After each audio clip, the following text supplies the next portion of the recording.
Yesu ashimwe. Que Jésus soit loué.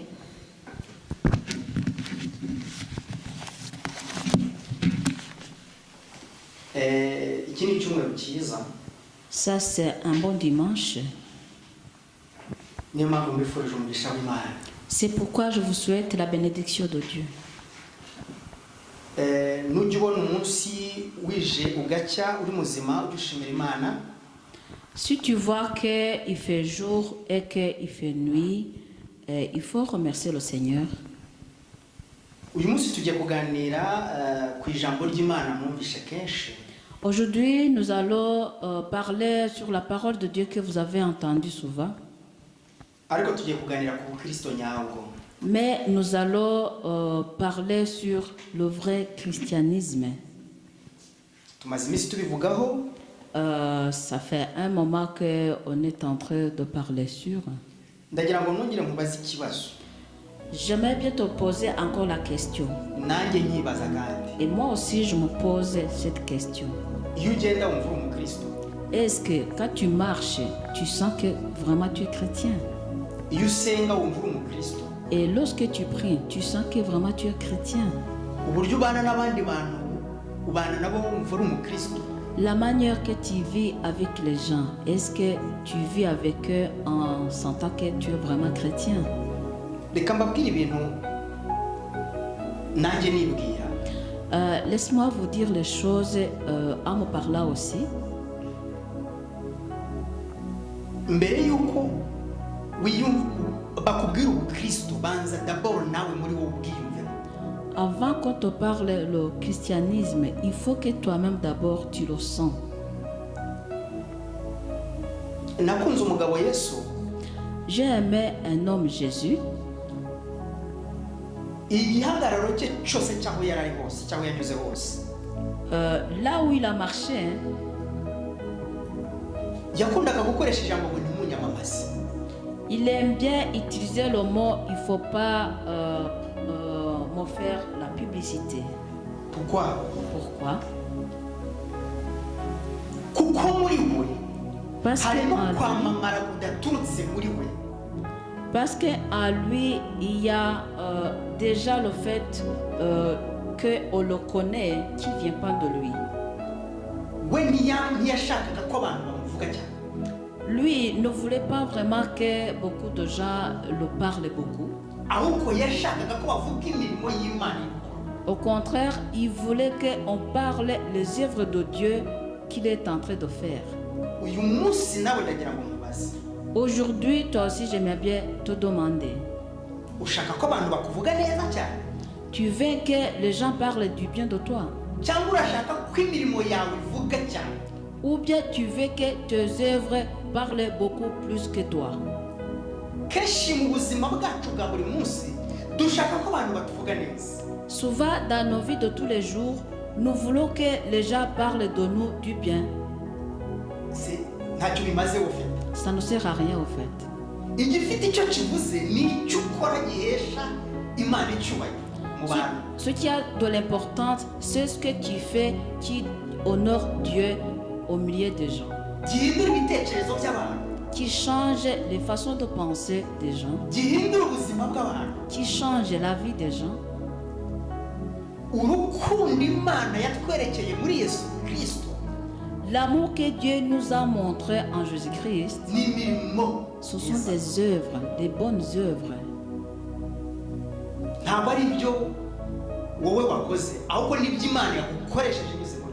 Ce n'est pas ce que toi tu as fait, par contre, c'est ce que Dieu t'a fait utiliser à travers toi. C'est pourquoi Jésus disait que il ne faut pas m'annoncer.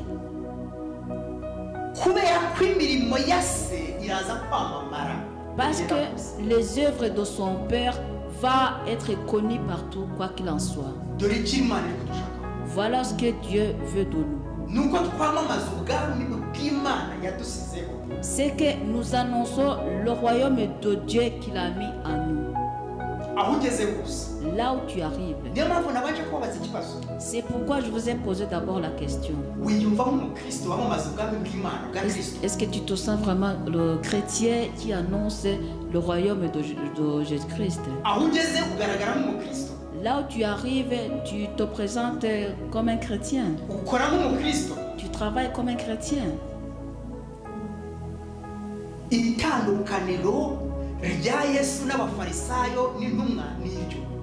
La différence de Jésus-Christ et les pharisiens et les apôtres ou les disciples, c'est ça la différence. N'imirimo. Ce sont des œuvres. Uko bitwaraga. Comment ils se comportaient. Imirimo bakoraga mu bantu. Ce qu'ils faisaient au milieu des gens. Niyo yavugaga ntabwo aribo bavuga. Ce sont les œuvres qui parlaient, c'est pas eux qui parlaient. Ntabwo ari uko ngusengera ngo ukizwe. Ce n'est pas parce que je prie pour toi pour que tu sois sauvé. Non. Ahubwo nuko wakira umwami nk'umukiza mu buzima bwawe. Par contre, c'est que tu reçois Jésus-Christ comme un sauveur dans ta vie. Ariko si njyewe ngo umwami n'umukiza. Mais ce n'est pas moi qui te donne le sauveur ou le roi. Ni Imana yakuremye. C'est Dieu qui t'a créé. Yinjira mu buzima bwawe. Tu entres dans ta vie. Iyo yinjiye mu buzima bwawe ikabuhindura. Lorsqu'il entre dans ta vie et qu'il la change, Iyo nkoresheje si njyewe ukoze. s'il m'utilise, c'est pas moi qui a fait l'action. Ahubwo ni umwuka w'Imana ataravenge moi. Ni umwuka w'Imana unyuze muri njye. Par contre, c'est le Saint-Esprit qui est passé par moi Kugira ngo ahindure ubuzima bwawe. pour qu'il change ta vie. None se navuga ngo ni igitangaza icyo gihe? Est-ce que moi je peux dire que je suis vraiment un miracle? No. Non. Mba mpindutse Imana yawe. Alors si je fais comme ça, c'est que moi je deviens ton Dieu. Niyo mpamvu si njye mboneka ni Kristo muri njye uboneka muri wowe. C'est pourquoi c'est pas moi qui apparaît, c'est Christ en toi qui apparaît en toi. Gukizwa Être sauvé, burya nta kintu bipfana n'impano. ça n'a rien à voir avec les dons. Impano ni igikoresho cy'Imana muri wowe. Un don, c'est un instrument de Dieu en toi. Ariko agakiza umuntu wese aragakeneye. Mais le salut, chaque personne en a besoin. Ufite impano ukeneye agakiza. Si tu as les dons, tu as besoin du salut. Udafite impano ukeneye agakiza. Si tu n'as pas les dons, tu as toujours besoin du salut. Bivuga mu yandi magambo. Ce qui veut dire dans d'autres mots, Si impano yanjye yerekana ubumana muri njye. ce n'est pas le don, ce n'est pas mon don qui montre le Dieu à moi. Ahubwo Par contre, ubu Kristo ngewe ndagushaka. le christianisme, moi, j'en ai besoin. Ariko impano Imana irabiha. Mais le don, Dieu me le donne. Iyo mvuze icyo Imana yambwiye ku buzima bwawe, Lorsque je dis quelque chose que Dieu m'a dit sur ta vie, ntabwo ndi igitangaza. je ne suis pas extraordinaire. Igitangaza ni Imana ikubwiye. L'extraordinaire, c'est Dieu qui t'a parlé. Bivuga ngo Ce qui veut dire que, njye mbaye iposita y'Imana ku buzima bwawe. ce qui veut dire que moi, je suis le messager pour toi. Ntabwo mpinduka Imana. Je suis le messager de Dieu sur ta vie. Moi, je ne deviens pas Dieu. Niyo mpamvu dusanga ijambo riboneka muri Matayo. C'est pourquoi nous Ahubwo voyons tujye kuhasoma. la parole de Dieu qu'on trouve dans Matthieu, Bivuga ngo qui dit que ritwereka neza ko imirimo y'Imana ça nous montre que les œuvres de Dieu, ni iy'Imana. c'est vraiment les œuvres de Dieu. Ritwereka ko ubuhanuzi Ça nous montre que la prophétie, ni ubw'Imana. ça vient de Dieu. Bisobanura mu yandi magambo, Ce qui veut dire dans d'autres mots, nubwo nahanura ngakora imeze bite bisobanura ko ndi umuntu w'Imana. même si je peux prophétiser n'importe comment, ça ne veut pas dire que je suis un homme de Dieu. Niyo mpamvu hari aho Yesu azatubwira ati sinigeze kubamenya kandi twarasengeye abantu. C'est pourquoi il y a là où Jésus va nous dire qu'il ne nous a pas reconnus alors qu'on a prophétisé, on a évangélisé. Biranditse muri Bibiliya. C'est écrit dans la Bible. None se icyo gihe ni impano yakoze ariko ntabwo ari agakiza Imana yaremye wagendeyemo. À ce moment-là, c'est vraiment le don qui a fonctionné, mais ce n'est pas le salut qui a fonctionné, que Dieu vraiment a mis en toi. ndashaka ko mugira agakiza. J'aimerais bien que vous ayez le salut. Impano Le don, ni inyongera, c'est un plus. ni responsibility Imana iguha ibishaka. C'est vraiment une responsabilité que Dieu te donne selon sa volonté. Ubishaka utabishaka irabigukoresha. Que tu le veuilles ou pas, il t'utilise. Kuko ni Imana nyine uri estima yacu. Parce que c'est un Dieu et toi tu es son instrument. Niyo mpamvu ijambo ry'Imana rirambwira ngo turi urusengero. C'est pourquoi la parole de Dieu nous dit que nous sommes le temple. C'est dans les 1 Corinthiens. Mu rusengero rero uhakorera icyo ushaka kuko mu rusengero rwawe. Dans le temple, tu fais ce que tu veux parce que c'est ton temple. Nimba turi urusengero rw'Imana, Imana izadukoresha uko ishaka. Si nous sommes le temple de Dieu, Dieu va nous utiliser comme il veut. Ntabwo ari uko njyewe nshaka. C'est pas parce que moi je veux. Ntabwo ari uko urusengero njyewe ari uko njye bishaka. C'est pas parce que moi le temple je veux vraiment comme ça. Non. Non. Nuko nyiri urusengero ashaka. C'est parce que la personne ou le Dieu à qui appartient le temple, c'est lui qui agit selon comment il veut. Uwubatse urusengero Quelqu'un qui a construit le temple, arukoresha icyo ashaka. il l'utilise comme il veut. Niyo mpamvu nimba uri urusengero rw'Imana. C'est pourquoi si tu es le temple de Dieu, Ntabwo uri Imana. tu n'es pas Dieu. Ahubwo uri inzu y'Imana. Par contre, tu es vraiment la maison de Dieu. Imana izagukoresha uko ishaka. Dieu va t'utiliser comme il veut, Mu gihe ishaka. dans le temps qu'il veut. Ntabwo ari mu gihe wowe ushaka. C'est pas dans le temps que toi tu veux. Icyo ugomba kugisobanukirwa. Là, tu dois comprendre ça. Tandukanya impano y'Imana Différencie le don de Dieu na pouvoir yawe et ton pouvoir, n'agakiza kawe. et même ton salut. Ijuru twese turariharanira. Nous tous, nous travaillons bien pour aller au ciel. Ariko impano y'Imana nta muntu uyishaka. Mais le don de Dieu, il n'y a personne qui en a besoin. Irizana C'est vraiment le don qui vient comme ça. ikwinjiramo ubishaka utabishaka. Le don entre en toi que tu le veux ou pas. Hari abantu benshi bagiye Imana yasizemo gukora. Et il y a beaucoup de gens à qui Dieu a mis leur volonté vraiment de travailler, sa volonté de travailler en eux. Bashaka kubikoresha uko bashaka. Ils ont voulu travailler comme eux ils veulent. Ntibyakunze. Ça n'a pas marché. Abambere tubona Balamu na Baraki. Les premières personnes qu'on voit, on voit Baram et Barak. Ntabwo byashobotse. Ça n'a pas marché. Kuko si impano y'uriya muhanuzi profete kuba profete ufite ntabwo ubigena. Parce que c'était pas vraiment le don personnel de ce prophète-là. Parce que le fait d'être prophète, c'est pas toi qui le prévois. Nshobora kuvuga ngo sindi buguhanurire. Je peux dire que moi je vais pas prophétiser. Ntabwo ari njye Imana. Ce n'est pas moi qui prophétise. No. Nimba umwuka w'Imana yinjiye muri njyewe ndavuga mbishaka nabishaka. Si le Saint-Esprit de Dieu entre en moi, je vais prophétiser que je veux ou pas. Kuko si urukundo njyewe ngukunze ni urukundo Imana igukunda. Parce que ce n'est pas l'amour que moi je t'aime, c'est l'amour que Dieu t'aime. Ndabambira muri Bibiliya iyo urebye Yeremiya ajya guhanura. Je vous donne un exemple dans la Bible. Quand tu vois, quand Jérémie allait prophétiser, il arrivait qu'il disait, moi, je n'arrive pas. Non, non, tu dois le faire. C'est moi qui t'envoie. Là, il arrivait qu'il avait la faiblesse de son corps. Et lorsqu'il partait, il commençait à prophétiser sans savoir comment ça sort.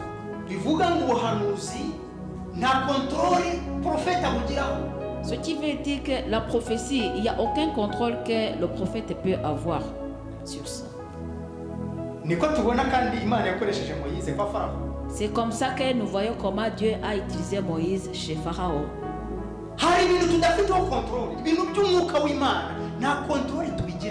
Il Il y a les choses que nous n'avons pas contrôle là-dessus. Les choses spirituelles de Dieu, on n'a aucun contrôle. gusoma tuzabigiraho control gusoma bibiliya Lire la Bible, on aura le contrôle. ariko iby'Imana isizemo kuvuga Mais les choses que Dieu met à moi pour les dire, nta control ibifite. il n'y a aucun contrôle que j'ai là-dessus. Imana ivuga mbishaka ntanabishaka. Dieu parlait que je le veux ou pas. bivuga ngo umwuka w'Imana Ce qui veut dire que l'Esprit de Dieu, ni Imana iwugenzura.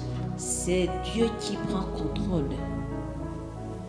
niyo mpamvu mugomba kwitonda. C'est pourquoi vous devez faire attention. umuntu nakubwira ngo ngiye kugusengera ejo uzampamagara, Si quelqu'un te dit, je vais prier pour toi, appelle-moi demain. faut faire attention, point d'interrogation. Amen. ejo uzambwira iki se uzi ko uzavugana n'Imana ejo cyangwa se uzi ko uvugane nayo? Alors demain, qu'est-ce que tu vas me raconter? Est-ce que tu sais que tu vas parler avec Dieu? No. Non. hari n'abantu bapiyeje abantu bakababwira ngo urumva ngo mbwire icyo Imana ikubwira.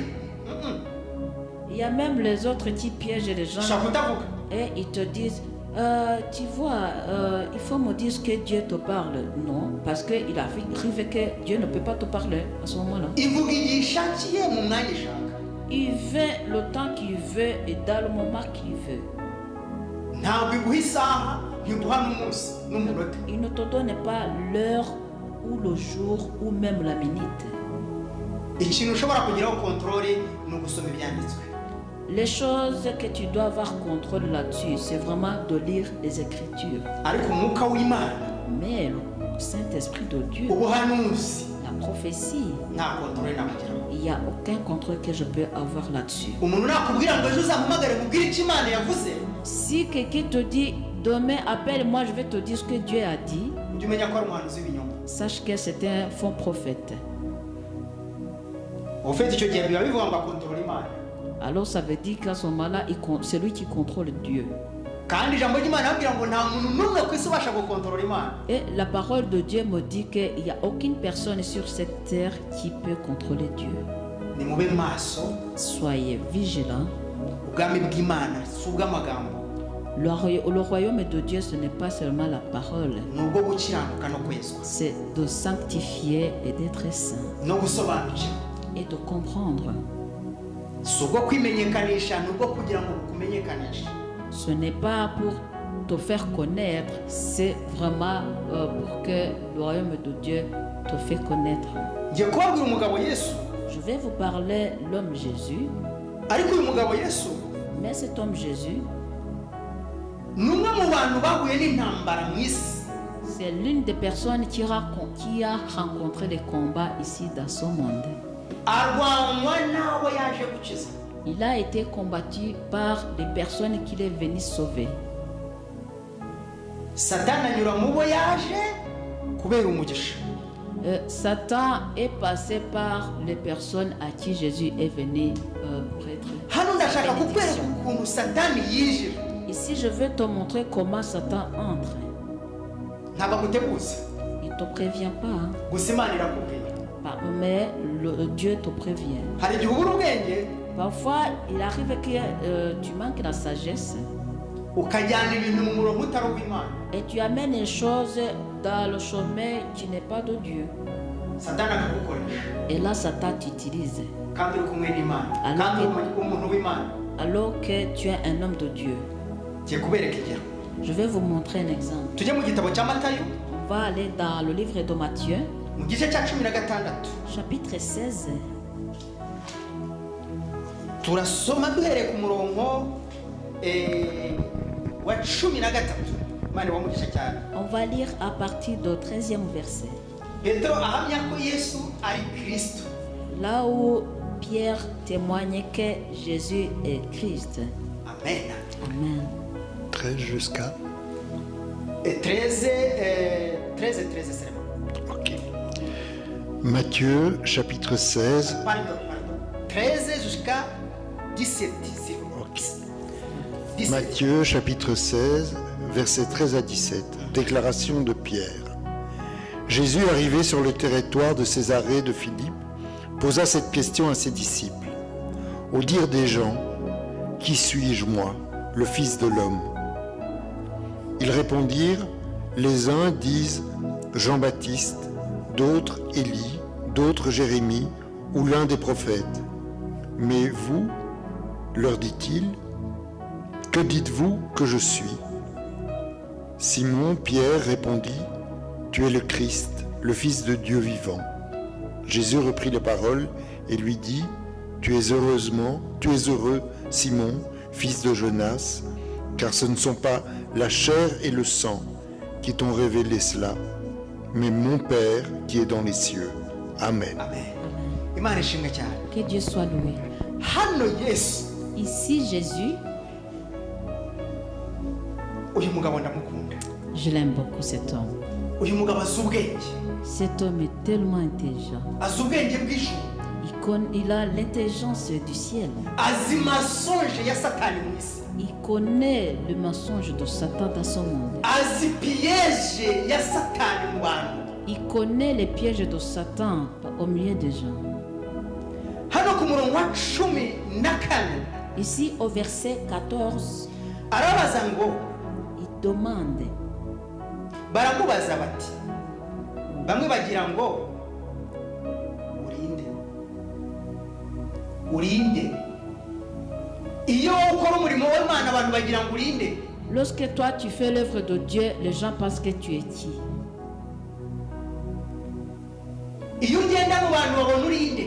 Lorsque tu marches au milieu des gens, les gens voient que tu es qui? Iyo dusenga n'abantu babona urinde. Lorsque on prie ensemble, les gens voient que tu es qui? Bamwe bagira ngo uri umukristo, abandi bagira ngo uri umupagani, ariko se we bavuga kuri ndi. Ibyo nibyo nongeyeho ngewe. Les uns pensent que tu es chrétien, les autres pensent que tu es païen, mais toi tu penses que tu es qui? Nibyo ngewe nongeyeho. Ça c'est ce que moi j'ai ajouté. Ntabwo ari iri jambo. Ce n'est pas la parole de Dieu. Kuko iri jambo ryo riravuga ngo Parce que cette parole dit que barabaza, il demande, arababaza et il les a demandé. ko abandi barimo kumvuga mwebwe mubona ndinde.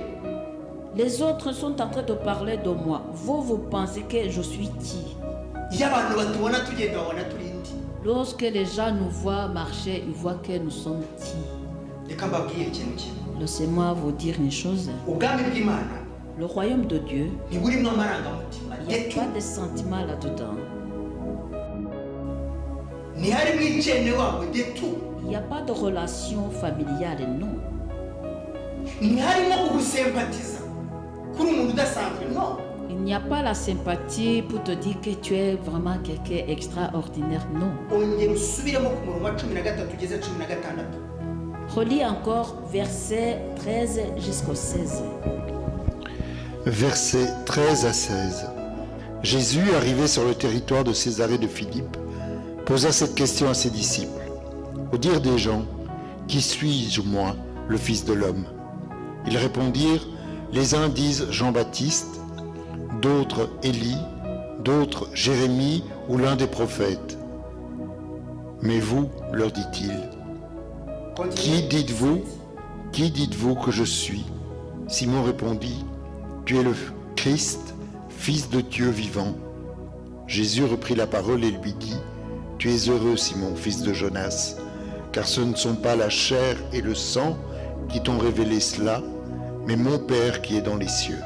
Amen. Amen. Imana ifashe cyane. Que Dieu nous aide beaucoup. Abantu iyo babona dusenga batubona turi bande. Lorsque les gens nous voient en train de prier, ils voient que nous sommes qui? Akubona nk'umukristo Est-ce qu'ils te voient comme un chrétien? iyo tubana Lorsque nous vivons ensemble, umbona nkande. comment tu me vois? Iyo tugenda umbona nkande. Quand nous marchons ensemble, tu me vois en tant que qui? Hano ku murongo wa 15 Ici, au verset 15, arababaza ati, ariko mwebwe ubwanyu mugira ngo ninde? et vous, leur dit-il, qui êtes-vous que je suis? Ku murongo wa 15 niwe wenyine uri kubibariza. Sorry. Et vous, leur dit-il, qui dites-vous que je suis? Ici, au verset 15, c'est lui-même qui est en train de les demander. Arabaza abigishwa bagendanye nawe babanye nawe igihe kitari gitoya. Il demande les disciples qui parlent et qui marchent avec lui pendant pas mal de temps. abantu tugendana babona turi bande. Les gens à qui nous marchons ensemble, ils voient que nous sommes qui. Continuez, verset 18, 20, s'il vous plaît. On est toujours dans Matthieu, chapitre 16, versets 18 à 20. Et moi, je te dis que tu es Pierre, et que sur cette pierre, je bâtirai mon église, et que les portes du séjour des morts ne prévaudront pas contre elle. Je te donnerai les clés du royaume des cieux. Ce que tu lieras sur la terre sera lié dans les cieux, et ce que tu délieras sur la terre sera délié dans les cieux. Alors il recommanda sévèrement aux disciples de ne dire à personne qu'il était le Christ. Amen. Petero amaze guhishurwa neza ko Yesu ari umwana w'Imana ihoraho, Lorsque Pierre a été révélé que Jésus c'était un fils de Dieu vivant, yaravuze ngo nzubaka itorero ryanjye kuri urwo rutare. il a dit, je bâtirai mon église sur ce rocher. Niho nzubaka inzu yanjye. C'est là où je vais construire ma maison. Byasobanuraga ngo Imana izamukoresha. Ce qui veut dire que Dieu allait l'utiliser. Byasobanuraga ko agizwe urusengero. Ce qui veut dire qu'il devenait une église Rwo kubaka izindi nsengero. pour construire les autres églises. Imana yagombaga kubaka imwubakishije. Dieu devait construire l'église en l'utilisant. Amen. Amen. Imana irashaka kukubakisha. Dieu veut t'utiliser pour construire. Me urashaka kuba ari wowe mwubatsi. Mais tu veux être toi le constructeur. No. Non. Kuba igikoresho cyo kubaka no kuba umwubatsi ni ibintu bibiri bitandukanye. Être un instrument pour construire et être le constructeur lui-même, ce sont les deux choses différentes. Umwubatsi Le constructeur, ni créateur, c'est le Imana. créateur, c'est Dieu. Imana irashaka ngo kuzubaka kuri Petero. Dieu veut construire sur Pierre. Nubwo izamwubakisha. Ce qui veut dire qu'il va l'utiliser pour construire les autres églises. Izamukoresha guhindura abandi bantu. Il va l'utiliser pour changer les autres personnes. Uyu muntu rero uyu mugabo Cet homme-là, ni umuntu udasanzwe ku Mana. c'est un homme extraordinaire en Ni umuntu vérité. Imana ishaka gukoresha. C'est un homme que Dieu veut l'utiliser. Ahita ahinduka ako kanya automatique umwanzi wa Satani. Là, il devient direct l'ennemi de Satan. Satani agomba kumushakisha. Satan doit le chercher. Agomba kumudetruisa. Il doit le détruire. Agomba kumukura mu murongo. Il doit le dévier Kuko ari igikoresho cy'Imana. parce que c'est un instrument de Dieu. Ni gute rero uzasobanukirwa ko igihe ugomba kubakishwa Comment tu vas comprendre que le temps que toi tu dois être utilisé pour construire, ugomba gukora attention que tu dois faire attention kuri buri kintu cyose sur chaque chose kugira ngo ubashe kunesha Satani. pour que tu arrives à vaincre Satan.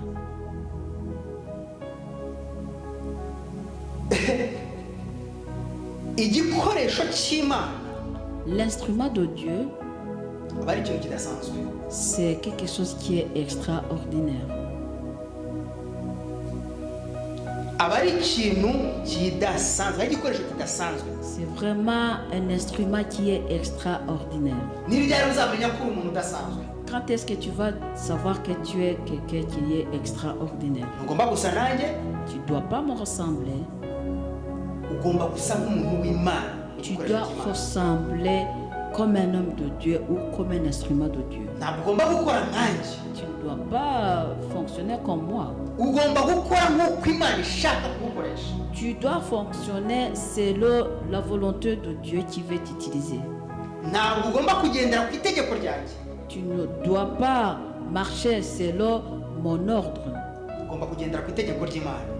Tu dois marcher selon la loi de Dieu. Ngiye kubaha urugero. Je vais vous donner un exemple. Iyo ugomba kwigisha hano, Lorsque tu dois enseigner ici, ntabwo nguhasijeho icyo uzigisha, je ne te donne pas le sujet que tu vas nous enseigner. kuko ntabwo ari igiterane, Parce que ce n'est pas la croisade. ahubwo ni ijambo ry'Imana utanga. Par contre, c'est la parole de Dieu que tu vas enseigner.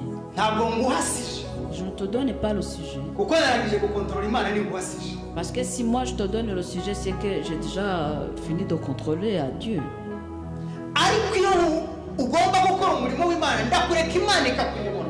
Mais si tu dois faire l'œuvre de Dieu, moi je te laisse et c'est Dieu qui te guide.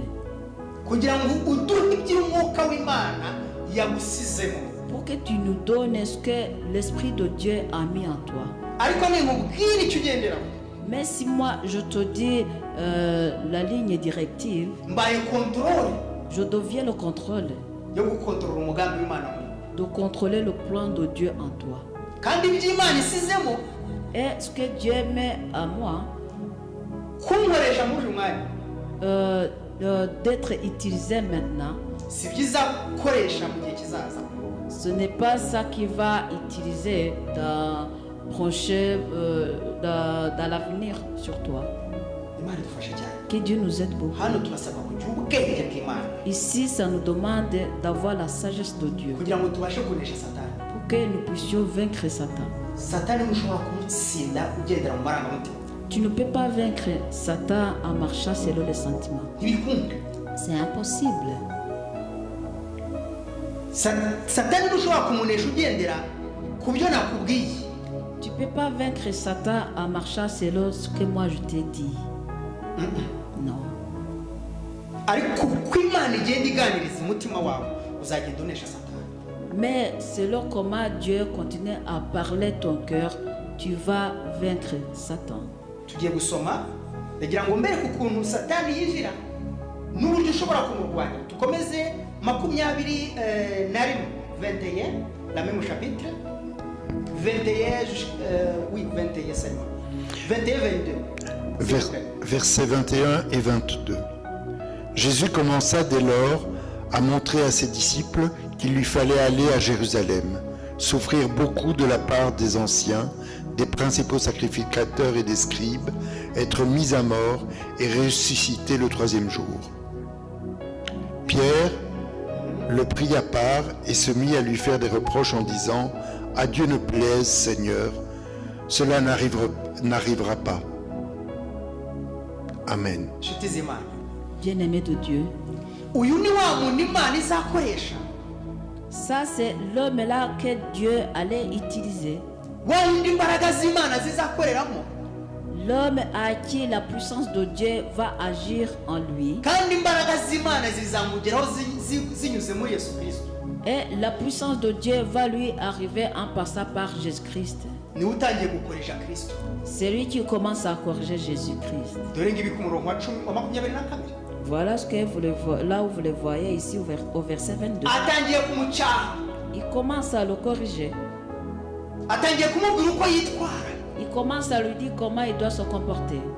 atangiye kumwigisha uko agomba kubaho. Il commence à lui dire comment il doit vivre.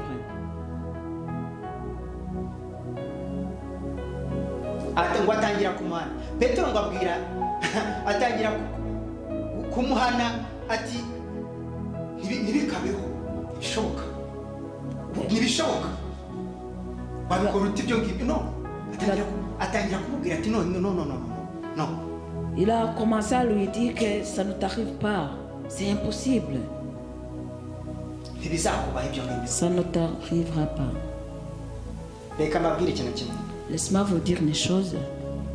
abantu benshi bashaka gusimbuka urwego, Beaucoup de gens veulent sauter un niveau. urahanuka. Là, tu vas tomber direct. Ngiye kubaha urugero rumwe. Je vais vous donner un exemple. Petero akimara kubwirwa nk'uko mwabibonye ku murongo wa 18 ko Imana izubaka kuri we, Lorsque Pierre a été au courant, comme vous l'avez remarqué au verset 18, que Dieu allait construire une église sur lui, imana yamubonagamo visiyo. Dieu, ça veut dire qu'il voyait en Pierre une vision. Satani nawe yamaze kubona visiyo y'Imana muri Petero. Et Satan venait aussi de voir la vision de Dieu dans Pierre. Satani atangiye kumwongorera Et Satan a commencé à le murmurer kugira ngo amuhindure. pour le dévier. Soma ku murongo 23 niho ubyumva neza. Lis au verset 23, c'est là où tu vas comprendre. Verset 23. Mais Jésus se retourna et dit à Pierre, « Arrière de moi, Satan. Tu es pour moi un scandale, car tes pensées ne sont pas celles de Dieu, mais celles des hommes. Amen. » Igihe Imana ikuvugisha n'igihe Satani akuvugisha. Le moment où Dieu te parle et le moment où Satan te parle, là tu le comprends direct.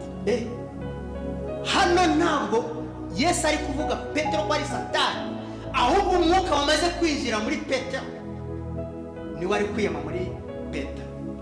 Ici, Jésus n'est pas en train de dire que Pierre c'est lui Satan, mais par contre l'esprit qui est déjà entré dans Pierre, c'est ça que Jésus est en train de chasser. Dusimbuka ufite urwego. On chasse, on saute au fait le niveau. Ntabwo nzi icyo Imana yakubwiye. Je ne sais pas ce que Dieu t'a dit. Njye ngahita ntangira kuza kukubwira atari ko ugomba kubigenza gutya bigenze gutya bigenze gutya. Et moi je commence à venir pour te dire, toi tu dois faire comme ça ou comme ça. Hano niho Yesu yahise amubwira ati mva inyuma Satani. Ici c'est là où Jésus lui a dit, arrière moi Satan. Satani ntabwo ari Petero. Satan n'est pas Pierre. Ni umwuka uri muri Petero yinjiye muri Petero. C'est l'esprit qui est entré dans Pierre. Watangiriye hehe? Et il a commencé par où? Verset 21. Au verset 21. Yesu ari gusobanura inzira agomba kunyuramo. Parce que Jésus est en train d'expliquer le chemin où il doit passer. Petero arumva iyo nzira atagomba kwicamo. Et Pierre a senti que Jésus ne peut pas passer par ce chemin. Mu yandi magambo nitubishyira mu buryo bw'umubiri. En d'autres mots, si nous le ramenons dans la façon physique, Ni urukundo Petero yakundaga Yesu. c'est l'amour que Pierre aimait Jésus. Ariko ntabwo yari azi neza ko rurimo puwazo ya Satani. Mais il ne savait pas que cet amour, il y avait déjà le poison de Satan. Kenshi hari igihe Souvent, il y a le moment, umuyobora ariko nkakuyobora mu nzira irimo puwazo. il y a le moment où je te guide, mais je t'envoie dans le chemin là où il y a le poison. Kubera ko nakinguye umuryango. Parce que j'ai ouvert la porte. Petero yatangiye kugira amarangamutima. Ici, Pierre a commencé à avoir les sentiments. Ntagishaka kuyoborwa n'umwuka, arashaka kuyoborwa n'amarangamutima ye. Il ne veut plus d'être guidé par l'esprit, il veut être guidé par ses sentiments. Niyo mpamvu nabwiye ngo ushobora gusimbuka urwego ukava kuri etaje ya mbere ukava ku ya gatatu. C'est pourquoi je vous ai dit que tu peux sauter un niveau et tu tombes de troisième étage et tu tombes par terre et là tu meurs. Nshaka ukuntu Satani agushuka gahoro gahoro. Là je vais vous montrer comment Satan vous séduise tout doucement. Mwibuka ko yajyanye ko Yesu arangije iminsi 40 n'amajoro 40 y'amasengesho. Rappelez-vous que quand Jésus venait de terminer 40 jours et 40 nuits, yamujyanye ku hejuru y'urusengero. il a amené au sommet de l'église. Amucisha ahantu hari amazi. Il a fait traverser l'endroit où il y avait de l'eau. Yesu yanyuze ahantu hari amabuye. Jésus est passé là où il y avait les pierres, Harimo umunaniro, il y avait la fatigue, harimo inzara, il y avait la faim, harimo inyota. il y avait la soif. Ibyo byose yabimugeragereje. Tout ça, Satan a essayé de mettre à l'épreuve Jésus. Satani akugerageresha ibikuri iruhande ukeneye. Satan te met à l'épreuve selon les choses qui sont à côté de toi et que toi tu en as besoin. Yamubwiye turashonje wahinduye ibuye umutsima. Il lui a dit, tu as fait, est-ce que tu ne peux pas transformer la pierre en pâte? Wahinduye amazi icyo kunywa. Tu peux changer l'eau, ce que tu peux boire. Est-ce que wareka ugasimbuka Imana ikagutegekera abamarayika kugusama? Est-ce que tu peux sauter et que Dieu ordonne les anges pour te sauver? ndashaka gukora ukuntu satani agenda kwinjirira Je vais te montrer comment Satan entre en toi tout doucement kugira ngo agukure mu murongo pour te dévier la ligne.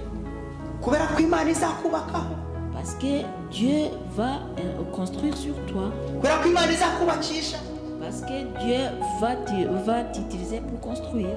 inzira zose uzanyuramo uzabura umukozi w'umwana Tout le chemin que tu vas passer, tu seras toujours un homme de Dieu. ariko nugenda nabi satani akakudeviye uzaba mu murongo.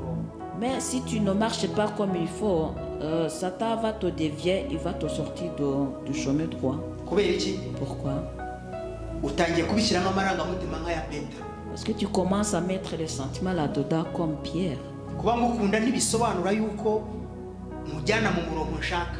Le fait que je t'aime, ça ne veut pas dire que moi je dois t'amener dans la ligne que moi je veux. no ndakujyana mu mugambi w'imana uranyura mu mugambi w'imana ntabwo unyura muri linye ngewe shaka.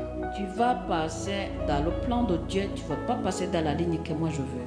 tunanizwa urugendo rutunanira kubera ko turujyanamo amarangamutima y'umubiri.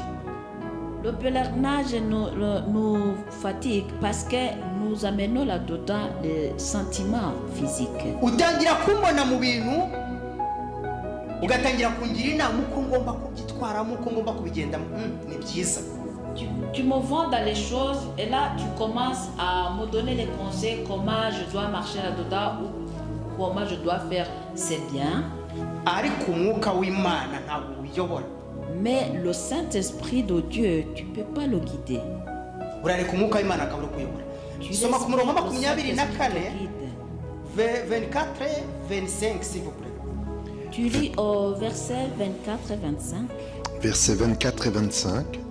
Alors Jésus dit à ses disciples, « Si quelqu'un veut venir après moi, qu'il renonce à lui-même, qu'il se charge de sa croix et qu'il me suive. Quiconque, en effet, voudra sauver sa vie, la perdra. Mais quiconque perdra sa vie à cause de moi, la trouvera. Amen. » kubera iki bari kubwirwa aya magambo? Pourquoi on est en train de lui dire ces paroles? ngo umuntu nashaka kunkurikira yiyanga. Si quelqu'un veut me suivre, qu'il soit lui-même. kubera iki yiyanga? Pourquoi il doit soigner? ni ukwanga ibitekerezo byawe, C'est d'oreiller tes pensées. ni ukwanga ide zawe, C'est d'oreiller tes idées. kwiyanga ni ibintu ukunda wasizeho umutima utera umugongo.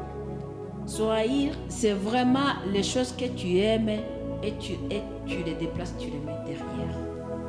kugira ngo imana ikuyobore mu nzira y'ubuzima. niyo mpamvu nibyo ubibona ku murongo wa 25. Pour que Dieu te guide dans le chemin de la vie. C'est là où tu vois ça sur verset 25. dushaka kurengera ubugingo bwacu, Nous voulons protéger notre vie éternelle. nyamara tuzabubura niturengera ubugingo bwacu tutaretse ngo imana ituyobora tushobora kubura ubugingo. Et si nous continuons comme ça, on peut rater la vie éternelle si on ne laisse pas Dieu agir à travers nous. ngo kuko ushaka kurengera ubugingo bwe azabubura, Parce que celui qui voudra sauver sa vie la perdra. ariko utita ku bugingo bwe azabubona. Mais celui qui ne fait pas attention à sa vie la trouvera. ufite birasobanura ngo volonté yanjye ntayo nitayeho, Ça veut dire que je ne considère pas ma volonté. ibyifuzo byanjye ntabyo nitaho, Je ne considère pas mes désirs. ahubwo ndita ku bushake bw'imana. Par contre, je considère la volonté de Dieu. la volonté de Dieu ntabwo ububasha bw'imana ntabwo mubona muri wowe, ndabubona ku mana yandemye. La puissance de Dieu, je ne la trouve pas en toi. Je la trouve dans mon Dieu qui m'a créé. icyo imana imbwira gukora nicyo ngomba kugendera. Ce que Dieu me dit de faire, c'est ça que je dois faire. uyu munsi tuyoborwa n'iki rero? Aujourd'hui, qu'est-ce qui nous guide? amarangamutima, Les sentiments. ukuntu ngukunda, Comment je t'aime? ukuntu ushaka kukubona. Comment je vais te voir? ntuvuge ibyo nakubwiye, Il ne faut pas dire ce que je t'ai pas dit. uvuge ibyo navuze. dis ce que ntutekereje je ibyo t'ai ntatekereje, Il ne faut pas penser ce que moi je n'ai pas pensé. ntumbonemo ibyo ntavuze. Il ne faut pas voir en moi ce que moi je n'ai pas dit. Soma ku murongo wa 26 rero sasa. Lis au verset 26. Verset 26. Et que servira-t-il à un homme de gagner le monde entier s'il perd son âme? Ou que donnera un homme en échange de son âme? Amen. Byakumarira iki gutunga iby'isi ukazabura? À quoi ça sert de posséder les biens du monde et tu vas perdre la vie éternelle? Urabona ikintu cya mbere Satani aza kutwereka mu isi Tu vois, la première chose que Satan vient nous montrer dans ce monde, ni ibiri hano ku isi: c'est ce qui se trouve sur cette terre. icyubahiro, La gloire, amafaranga, l'argent, kuba umuntu udasanzwe, être quelqu'un extraordinaire, kuvugwa neza cyane mu bantu, parler de bien au milieu de gens, kugira icyo urusha abandi bantu. avoir quelque chose qui est plus que les autres. Dore ngibi Voilà, ça se voit. byakumarira iki ibyo byose kubigira ukazabura ubugingo? À quoi ça va te servir d'avoir tout ça et que tu perds la vie éternelle? Niyo mpamvu nakubwiye C'est pourquoi je t'ai dit, ntunekerereze, il ne faut pas penser à ma place. ntuvuge ibyo ntakubwiye, Il ne faut pas dire ce que je t'ai pas dit. ndi kuvuga ibyanditswe. Je dis ce qui est écrit. Imana ntiturebera mu bihe abantu batuboneramo, itubonera mu bihe yo ishaka kudukoresherezamo. Dieu ne nous voit pas dans le temps où les gens nous trouvent. Il nous voit dans le temps où il veut nous utiliser. Kuri uyu murongo wa 26 À ce verset 26, ibi ni byo bintu twese dushaka mu isi: ubuzima bwiza, amafaranga. Reka dusubire ahantu twasomye ku cyumweru gishize.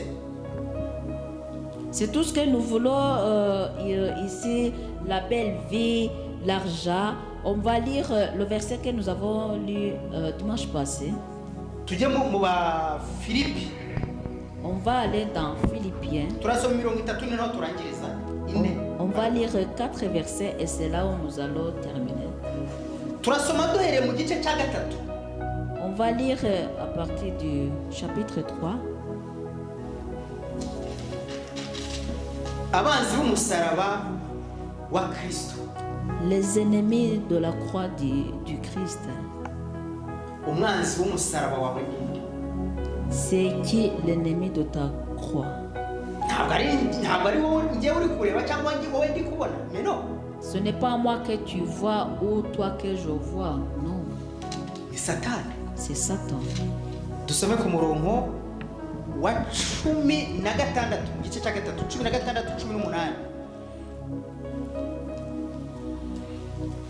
18. Chapitre 3, verset 17 à 18, s'il vous plaît. Philippiens chapitre 3 versets 17 à 18. Soyez mes imitateurs, frères. Portez les regards sur ceux qui marchent selon le modèle que vous avez en nous. Il en est plusieurs qui marchent en ennemis de la croix du Christ. Je vous en ai souvent parlé, et j'en parle maintenant encore en pleurant. Amen. Aya ni amagambo Ça, c'est la parole nkwiriye gutekerezaho nawe ugatekerezaho. que je dois penser là-dessus et que toi aussi tu dois méditer. Imana irashaka ko tugera ikirenge mu cya Yesu. Dieu veut que nous soyons les imitateurs dans les pieds de Jésus, Kugira urukundo, avoir l'amour, kutita ku by'isi cyane, de ne pas considérer sur les choses mondaines, ahubwo tukita ku bugingo cyane. par contre de considérer la vie éternelle. Soma noneho ku murongo wa 19, Lis au verset 19. s'il vous plaît. Verset 19. Leur fin, c'est la perdition. Leur Dieu, c'est leur ventre. Ils mettent leur gloire dans ce qui leur fait honte. Ils ne pensent qu'aux choses de la terre. Amen. Imana idufashe cyane. Que Dieu nous aide beaucoup. Ibi ngibi nibyo ubu ni bwo buzima bw'abantu benshi ku isi. C'est ça la vie de beaucoup de personnes ici dans ce monde. twese ikintu twifuza n'ibihazinda. Nous tous, ce que nous souhaitons, c'est vraiment ce qui remplit nos ventres. Ibitugira ibitangaza ku isi. Ce qui nous font les extraordinaires dans ce monde, Ni ibintu materiel. ce sont les choses matérielles. Kubera iki? Pourquoi? Nibyo isi twereka. C'est ça ce que le monde nous montre. Niyo mpamvu hano ijambo ry'Imana rivuga ngo Imana yawe ni inda. C'est pourquoi ici la parole de Dieu nous dit que leur Dieu c'est le ventre. Kubera iki Imana yacu ihindukira? Pourquoi notre Dieu devient le ventre? Kuki idahinduka imirimo myiza? Pourquoi il ne devient pas les bonnes œuvres? Ugomba gutekereza. Tu dois méditer là-dessus. Ukorera kubona ubugingo cyangwa ukorera kubona icyubahiro mu bantu? Est-ce que tu fais les œuvres pour trouver la vie éternelle ou bien trouver la gloire au milieu des gens? Ngo imitima ibiteye isoni byabo bahoza umutima ku by'isi.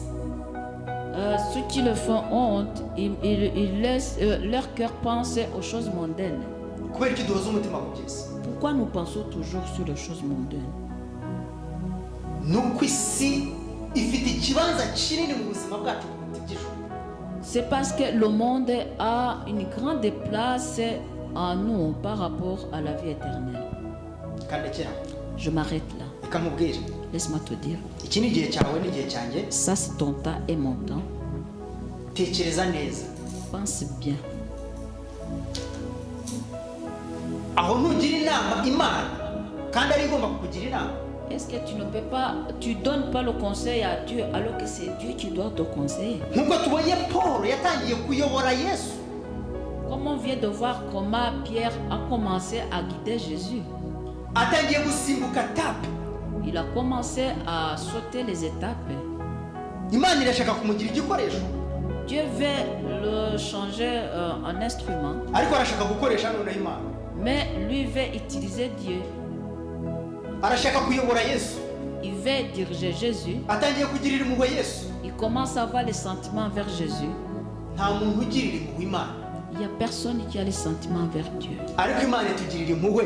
Mais Dieu a les sentiments envers nous. Nta muntu uyobora Imana, ariko Imana iratuyobora. Il n'y a personne qui dirige Dieu, mais Dieu nous dirige. Ndagira ngo ubitekerezeho kabiri. J'aimerais bien que tu penses là-dessus 2 fois. Yesu agufashe, Que Jésus t'aide, aguhe guhinduka, qui te donne d'être changé utere intambwe et que tu avances.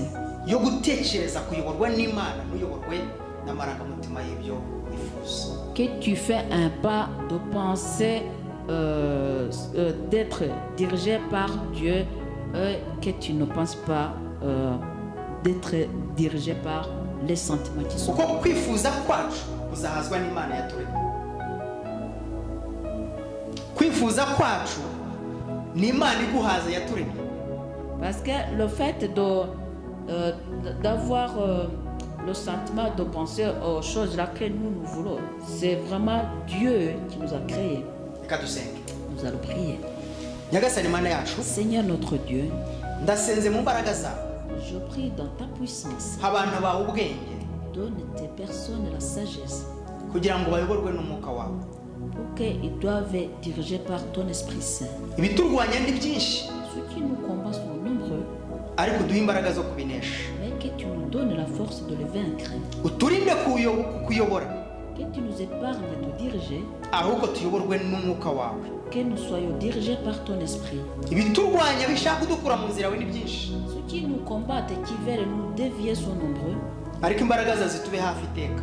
mais que ta puissance soit tout près de nous toujours. Uturinde kwishyira hejuru, Que tu nous épargnes de se vanter, uturinde gusimbuka etape, que tu nous épargnes de sauter les étapes, tugendere mu bushake bwawe. que nous marchons selon ta volonté. Ahubwo utubwiye kunyura bariho tunyura, Là où tu nous dis de passer, que nous passons par là.